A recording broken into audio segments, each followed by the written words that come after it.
For more on this story, we are now being joined by Jane Kinnenmont, Director of Policy and Impact at the European Leadership Network. She's joining us from Washington, D.C. Thank you so much for joining us on WION, and welcome to the show. It appears that NATO leaders are reaffirming their commitment to Ukraine with a promise of additional military aid as well as weapons. What are your thoughts on this, and how do you see these developments? Well, thank you very much for inviting me on. I'm here at the NATO Public Forum, which gathers about 600 experts to come and listen to leaders who are popping in and out of the summit next door. And it is really interesting, to hear the perception that you are articulating that not enough is being done to prepare for peace, and the perception that spending more on militaries is about preparing for war. It seems slightly different standing here. The way it is being articulated is very much NATO countries thinking that they don't have a choice.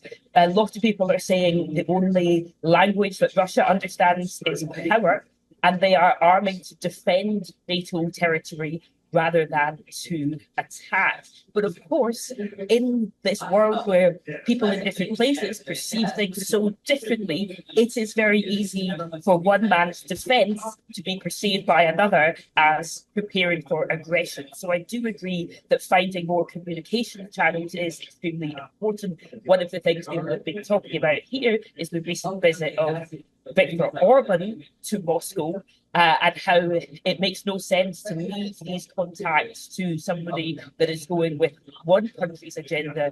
What are the ways to actually have a more constructive multilateral dialogue? But really, the way it's seen from here, it's about defense, it's not about attack. Very interesting. And following up on your analysis, do you think that NATO member states are prioritizing military aid over diplomatic efforts to resolve the conflict?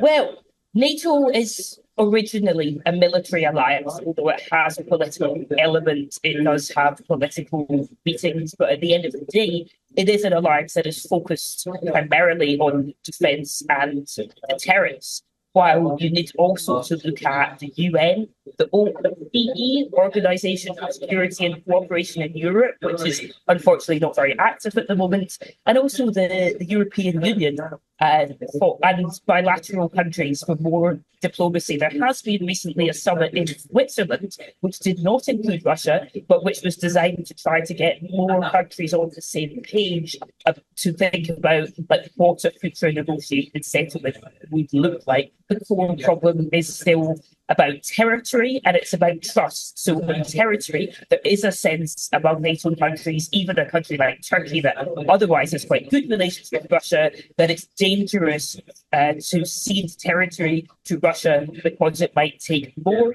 And that's what also brings us to trust, that I think both Russians and people in NATO are quite sceptical that if a peace agreement is reached, that it will last.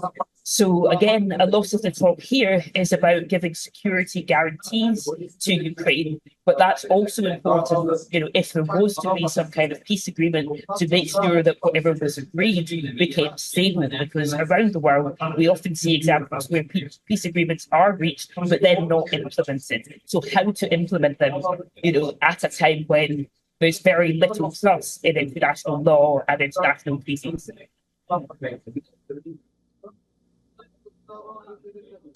Okay, well, we'll be watching it very closely. We do know that President Biden, in just a few hours from now, will be meeting with Ukrainian President Volodymyr Zelensky. I'm sure we'll get a lot more news coming out of that meeting, and I really look forward to speaking to you again very soon. Thank you so much for joining us on WION this morning. For all the latest news, download the WION app and subscribe to our YouTube channel.